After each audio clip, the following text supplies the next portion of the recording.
नाद करते काय यायलाच लागतंय ह्या भन्नाट डायलॉगने फेमस झालेले भाग्यश्री हॉटेल पुन्हा एकदा चर्चेत आल्याचे आपल्याला पाहण्यास मिळत आहे। मात्र ह्यावेळेस भाग्यश्री हॉटेल ही चर्चेत आली आहे, ती मात्र ढवारा मटणाची नसून ती चर्चा आहे भाग्यश्री हॉटेलचे मालक नागेश मडके यांचं अपहरण करून त्यांना अमानुषपणे मारहाण करण्यात आलेली आहे। ही घटना नेमका कधी घडलेली आहे, त्यांना मारहाण कुणी केलेली आहे, ह्याविषयीची सविस्तर माहिती आपण ह्या पुढील व्हिडिओच्या माध्यमातून घेऊया। भाग्यश्री हॉटेलचे मालक असलेले नागेश मडके यांचे अपहरण करून त्यांना अमानुषपणे मारहाण करण्यात आलेली आहे।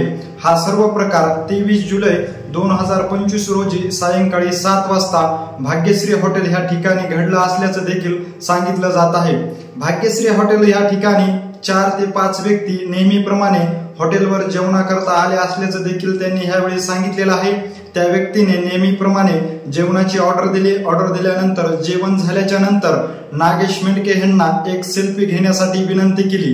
ह्या विनंतीला मान देऊन मडके यांनी त्या 5 व्यक्तीच्या गाडीजवळ जाऊन सेल्फी घेत असतानाच त्यांना त्या 5ही व्यक्तीने गाडीत टाकून त्या ठिकाणाहून धूम घेतली। जवळपास या हॉटेलपासून 4 ते 5 किलोमीटर अंतरावर नेऊन नागेश मडके यांना अमानुषपणे मारहाण करण्यात आली। ज्यावेळेस गाडीत त्यांना मारहाण करीत होते त्यावेळेस त्याचे हातपाय तोडा, ह्याला कायमचं संपा अशी धमकी देखील ते 5 व्यक्ती मडके यांना देत असल्याचं नागेश मडके यांनी सांगितलेलं आहे।